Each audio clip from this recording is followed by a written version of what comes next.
Hello friends, RS classes में आपका स्वागत है। संघर्षकालीन भारत की सीरीज में इससे पहले वाले वीडियो में हमने गुलाम और खिलजी वंश की चर्चा की थी। इस वीडियो में हम तुगलक, सैयद, लोधी वंश, साथ ही जो पूरा सल्तनत काल था उसका प्रशासनिक ढांचा है वो समझने की कोशिश करेंगे।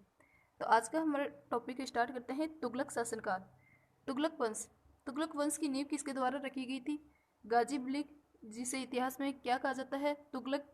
गाजी गयासुद्दीन तुगलक, यानी कि गयासुद्दीन तुगलक के नाम से जो प्रसिद्ध हुआ था, उसके द्वारा इस वंश की नींव रखी गई थी। किसकी हत्या करके बना था ये? जो खिलजी वंश से रिलेटेड था, खुसरो शाह लास्ट शासक, उसकी हत्या के बाद में गाजी मलिक ने एक नए वंश की नींव रखी थी 1320 ईस्वी में। गयासुद्दीन तुगलक के टाइम पीरियड की बात की जाए तो 1320 से 1325 ईस्वी, यानी कि 5 साल का जो टाइम पीरियड है वो इसका था। और इस 5 सालों में हमें कौन कौन से इसके जो इम्पोर्टेंट अभियान वगैरह देखने को मिलते हैं। सुल्तान बनते ही इससे ने क्या किए थे, इसको प्रांतीय विद्रोह का सामना करना पड़ा था। जो भी विभिन्न प्रांत थे उनमें विद्रोह थे, तो उन विद्रोह को दमन इससे करना पड़ा था। तेलंगाना के राजा प्रताप रुद्रदेव के खिलाफ इसने किसको भेजा था? अपने पुत्र जूना खां को वारंगल भेजा था। जूना खां इसका पुत्र, जो कालांतर में मोहम्मद बिन तुगलक के नाम से फेमस होगा, तो उसको वारंगल भेजा था। जाजनगर उड़ीसा में सैन्य अभियान किया, जिसमें उलुग खां यानी कि जूना खां की विजय प्राप्त हुई थी। गयासुद्दीन का अगर हम बात की जाए तो अंतिम जो सैनिक अभियान था वो बंगाल का विद्रोह का दमन था। बंगाल विद्रोह के दमन से बाद में वो वापस आ रहा था। दिल्ली वापसी पर आयोजित जो स्वागत समारोह है, वहाँ पर एक लकड़ी के भवन के गिरने से इसकी मृत्यु हो जाती 1325 में। कुछ इतिहासकार ऐसा भी बताते हैं कि इसका क्या था, जो प्रसिद्ध सूफी संत है निजामुद्दीन औलिया, उससे उसके साथ विवाद था। और निजामुद्दीन औलिया का एक खतन फेमस है कि हुनूज दिल्ली दुरुस्त, कि जो हुनूज अभी दिल्ली है वो दूर है। तत्पश्चात हमें इसके उत्तराधिकारी के रूप में शासनकाल है वो देखने को मिलता है इसका पुत्र जुना खां वो अन्य नाम से फेमस है। मोहम्मद तुगलक के नाम से सुल्तान बना था। कौन से नाम से बना था? मोहम्मद बिन तुगलक एमपीटी, इस नाम से वो सुल्तान बना था। और इसको अन्य जो कई विद्वान थे उन्होंने अन्य संज्ञाओं से भी इसका जो नाम है वो जोड़ा, जैसे अंतर विरोधों का विस्मयकारी मिश्रण, रक्त का प्यासा। इसको क्या बोला गया? अंतर विरोधों का विस्मयकारी मिश्रण या फिर रक्त का प्यासा इसे कहा गया। ये एक बहुत ही विद्वान शासक था, लेकिन जो इसके द्वारा सुधार कार्य लागू किए गए थे उनमें उतनी इसे सफलता नहीं की मिली। अब इसके कार्यों की बात करें तो इसके टाइम पीरियड में जो मोहम्मद बिन तुगलक है, इसके टाइम पीरियड में साम्राज्य 23 प्रांतों, जिस प्रांतों को उस टाइम पर मुक्त बोला जाता है, उसमें बटा हुआ था। एक इतिहासकार वह है बर्नी। बर्नी ने सुल्तान की 5 मुख्य योजनाएं हैं उनका वर्णन किया है। कौन कौन सी उसकी 5 मुख्य योजनाएं हैं, तो ये इंपॉर्टेंट है। मोहम्मद बिन तुगलक की 5 मुख्य योजनाओं में एक था दोआब की कर में वृद्धि, दूसरा देवगिरी को राजधानी बनाना, देवगिरी जिसे दौलताबाद इसका नाम चेंज कर दिया था, सांकेतिक मुद्रा का प्रचलन, खुरासान आक्रमण और कराची की ओर अभियान। ये 5 इसके जो मुख्य योजनाओं में से हैं। सुल्तान ने 1327 से 1335 तक जो देवगिरी है उसको अपनी राजधानी बनाया था, और इसका नाम चेंज करके क्या कर दिया था? दौलताबाद कर दिया था।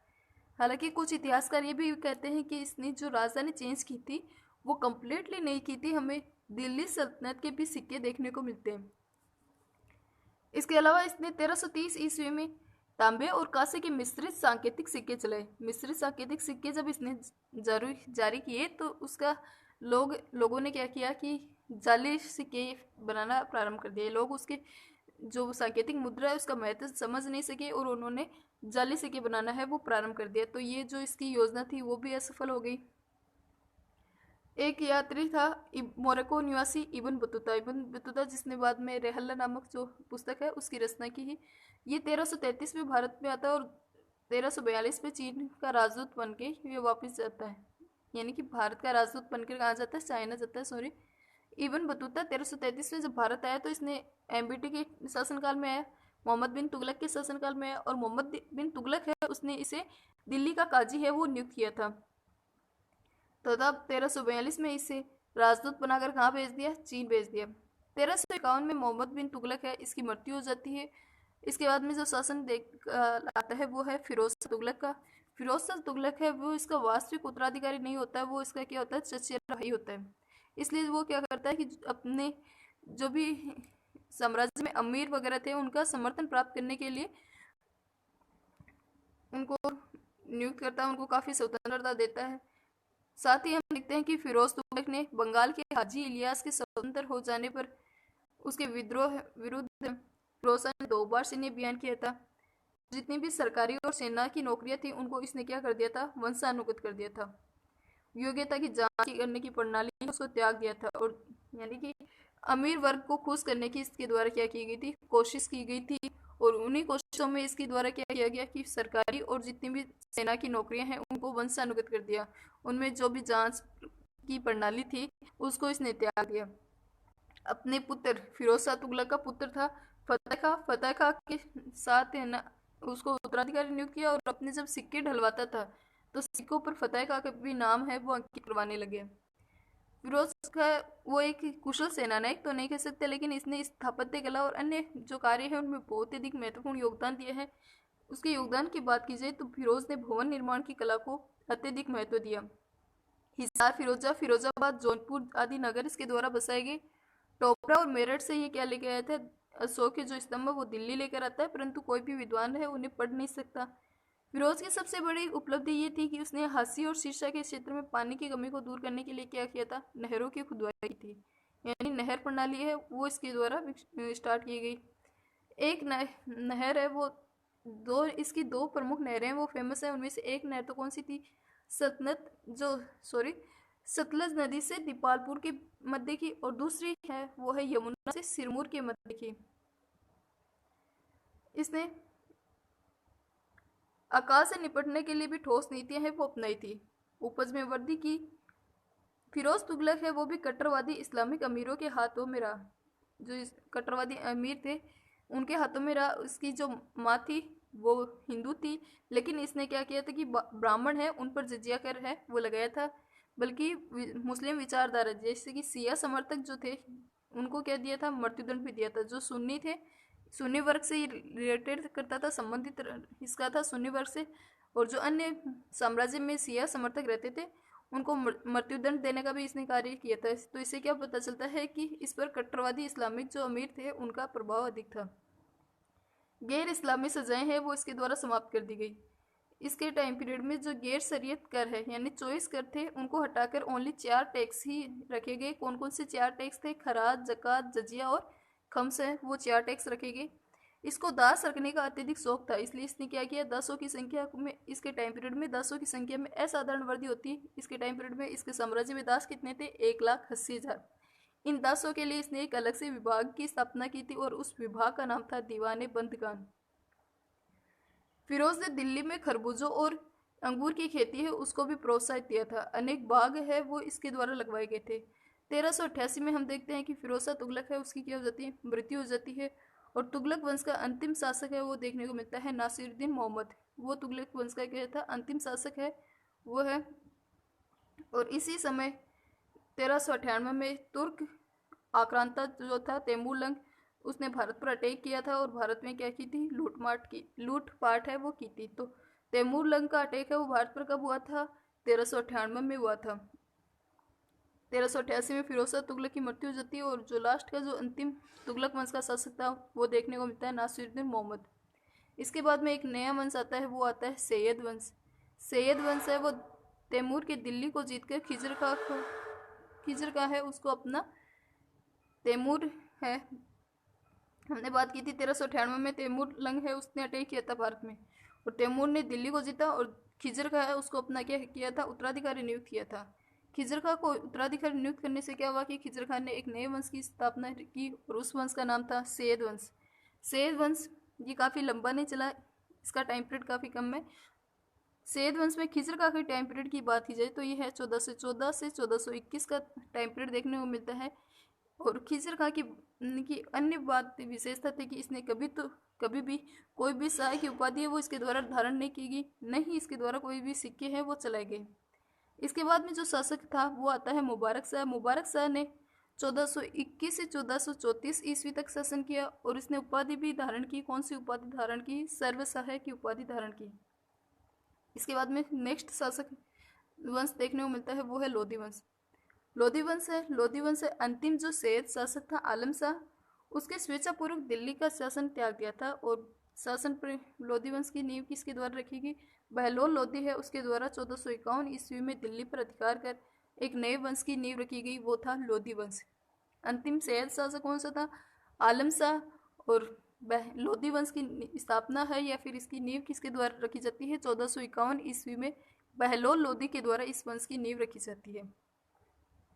दिल्ली पर तुर्कों के बाद में पहली बार हमें कौन सा वंश देखने को मिल रहा है? अफगान साम्राज्य देखने को मिल रहा है। विदेशी हमने बात की थी पहले आक्रमणकारी, उनमें सबसे पहले आए थे आपके अरब। अरबों के बाद आए कौन से? तुर्क। और तुर्कों के बाद में अब पहली बार कौन से वंश है वो साम्राज्य में देखने को मिल रहा है? अफगान वंश है वो देखने को मिल रहा है।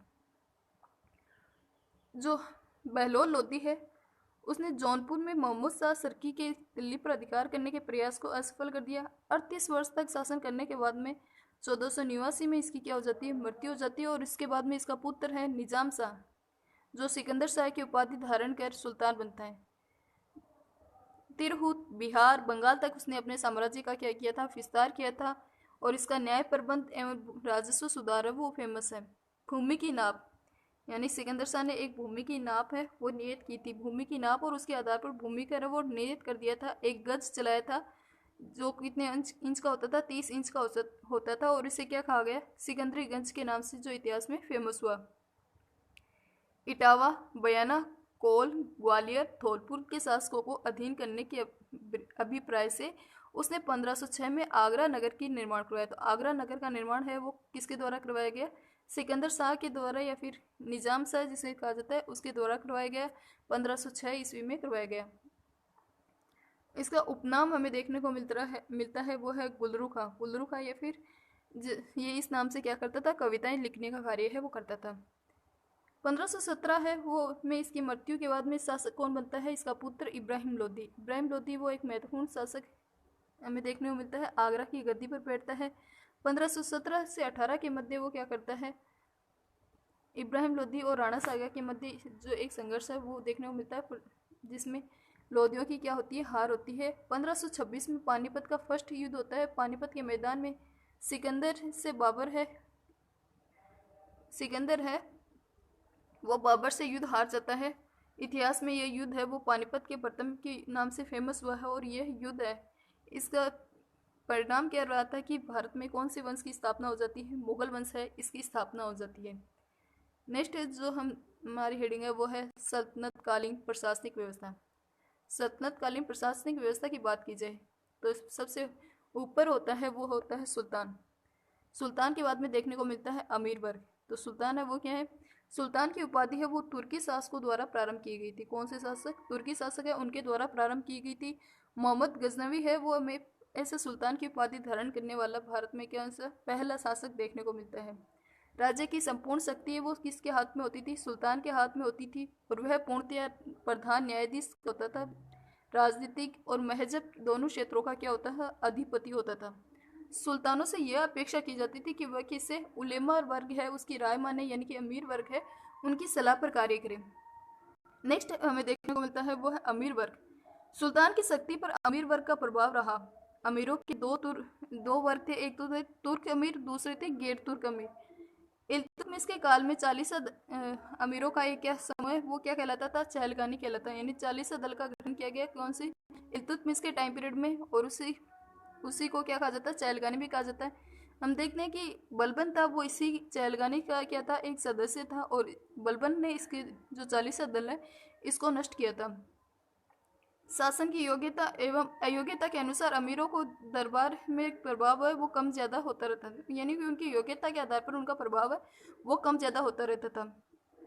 नेक्स्ट हम देखते हैं केंद्रीय शासन संस्था वो कौन सी थी? मजलिस खलवत, वो मंत्रिपरिषद की तरह कार्य करती।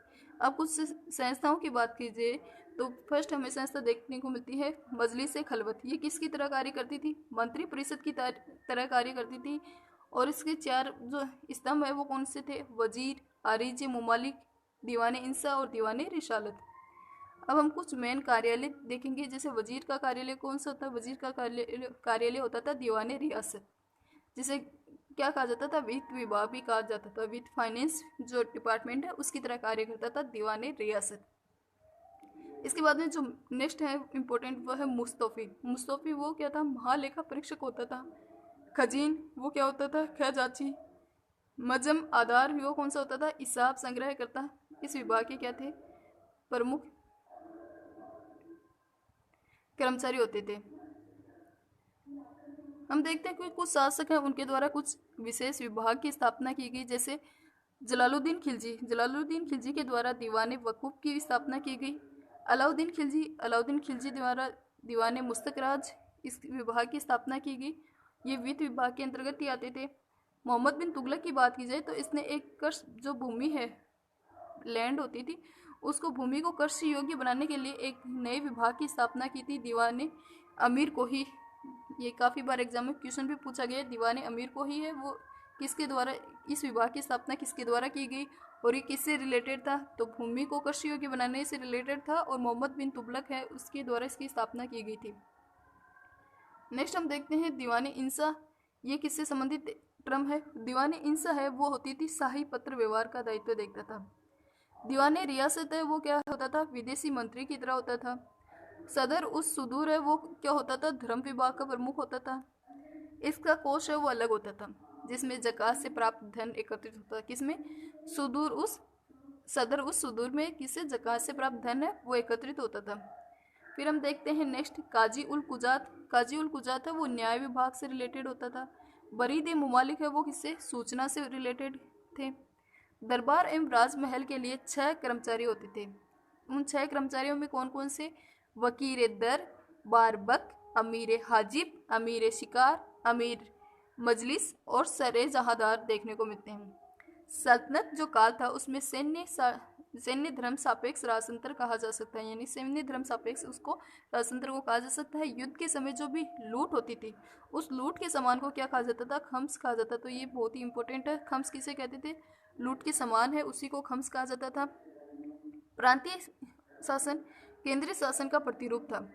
प्रांतपति है जैसे जिस प्रकार सेंटर में हमें शासन देखने को मिलता है केंद्र में, उसी प्रकार प्रांतीय शासन व्यवस्था थी। और प्रांत के हेड को क्या कहा जाता है, प्रांतपति को वली या फिर नाजिम कहा जाता था। जैसे केंद्र में क्या होता था, सुल्तान होता था, वैसे ही प्रांतपति में को क्या कहा जाता है, वली या नाजिम कहा जाता है।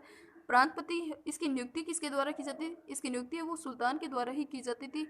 सिख जिले का राजस्व क्या होता है, अधिकारी होता है। और सिख किसे कहा जाता है, सिख है वो उस जिले का राजस्व अधिकारी होता था, उसे क्या कहा जाता था, सिख कहा जाता था। अंत 1206 और से 1526 तक दिल्ली का जो टाइम पीरियड है वो कौन सा कहलाता है, सल्तनत काल। इसमें साम्राज्य सीमा तत्कालीन सुल्तान है उसकी सैनिक शक्ति के अनुसार घटती बढ़ती रही। सुल्तान अगर योग्य था, उसकी सैनिक शक्ति क्या हुई, अधिक मजबूत थी, तो उसके साम्राज्य का विस्तार हुआ। अगर उसकी सैनिक शक्ति कमज़ोर है तो साम्राज्य क्या हुआ, थोड़ा छोटा हमें देखने को मिलता है। इसके बाद में नेक्स्ट वंश आता है वो है मुगल कालीन भारत। मुगल काल के बारे में हम देखेंगे इससे नेक्स्ट वीडियो में।